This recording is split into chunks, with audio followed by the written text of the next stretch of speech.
Ensuite, le journal de l'économie avec Charles Pellegrin. Bonjour Charles. Bonjour Hélène. On commence avec l'ouverture des marchés en Europe. Oui, absolument. Les places boursières sont en attente de la réunion de la Banque Centrale Européenne ce jeudi après-midi. Il semblerait que les investisseurs attendent avec confiance un renouvellement du programme d'assouplissement quantitatif. On peut voir le CAC 40 à Paris en hausse de 0,40% et le DAX à Francfort en hausse de 0,5%. Les marchés ouvrent plutôt donc dans le positif. En Asie, la tendance était aussi à la hausse, portée par la nouvelle clôture record à Wall Street. Le Nikkei à Tokyo a fini dans le vert, malgré une révision à la baisse de la croissance au troisième trimestre, en hausse de 1,45%. L'indice japonais est à son plus haut niveau depuis janvier. Le Hang Seng à Hong Kong est en hausse de 0,2% et le Shanghai Composite est en baisse de 0,20%.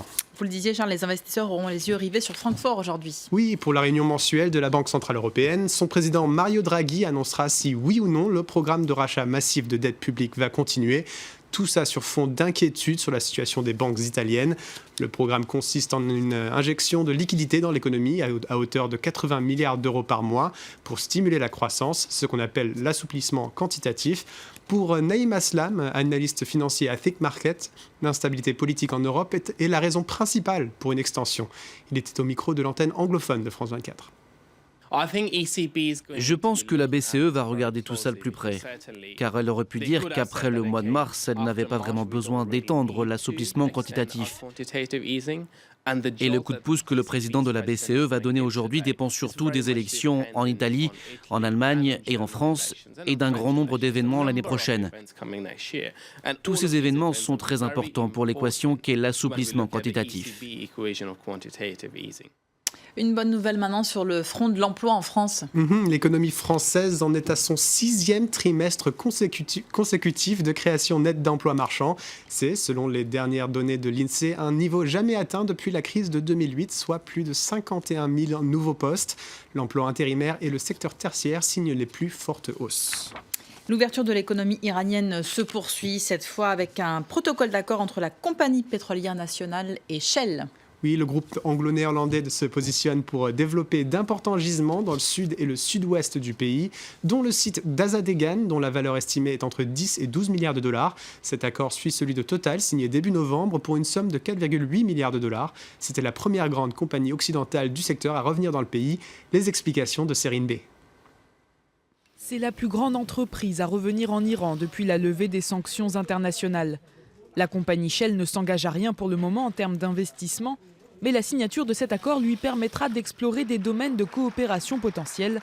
Dans sa ligne de mire, l'exploitation offshore d'un champ gazier et de champs pétroliers. Le contrat pétrolier iranien qui va être prochainement introduit est une étape importante dans la création d'un environnement d'affaires gagnant-gagnant qui est nécessaire pour attirer l'investissement étranger. Pour les Iraniens, cette signature est une nouvelle étape qui redonne du poids au pays et qui lui permet de concurrencer l'organisation des pays exportateurs de pétrole. Grâce à la levée des sanctions du groupe 5+1 et des Nations Unies, la compagnie nationale iranienne de pétrole a rapidement retrouvé ses anciennes capacités.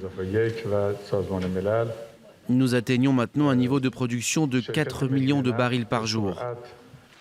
Shell n'est pas la seule entreprise pétrolière à faire le bonheur des Iraniens cette année. Elle emboîte le pas à la compagnie française Total, qui a elle aussi signé un protocole d'accord le mois dernier avec la République islamique. Des accords qui portent sur l'exploitation d'un champ gazier pour un coût estimé à 4,8 milliards d'euros. Les projets se multiplient pour la compagnie nationale iranienne de pétrole. Cette dernière aurait pu s'inquiéter de l'élection de Donald Trump aux États-Unis, qui souhaitait durant sa campagne renégocier ou annuler l'accord sur le nucléaire. Des déclarations qui n'ont jusqu'ici pas dissuadé les grandes entreprises pétrolières et gazières de faire affaire avec Téhéran. On passe maintenant au reste de l'actualité économique en bref et en images. La banque italienne en difficulté Monte dei Paschi a demandé à la Banque Centrale Européenne un délai jusqu'au 20 janvier pour mener son augmentation de capital. Le contexte est compliqué par l'instabilité politique créée par la démission du chef du gouvernement, Matteo Renzi. Le troisième établissement financier italien a affiché les pires résultats au test de résistance de l'été dernier.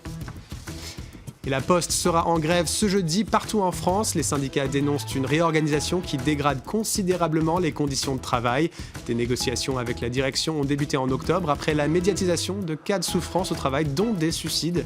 Les propositions de la direction ont été jugées inacceptables par les syndicats.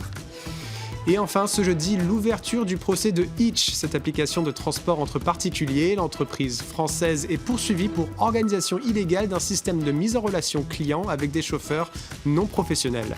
Le procès aurait dû se tenir en juin, mais a été reporté à cause de l'arrivée massive de chauffeurs de taxi venus se constituer partie civile.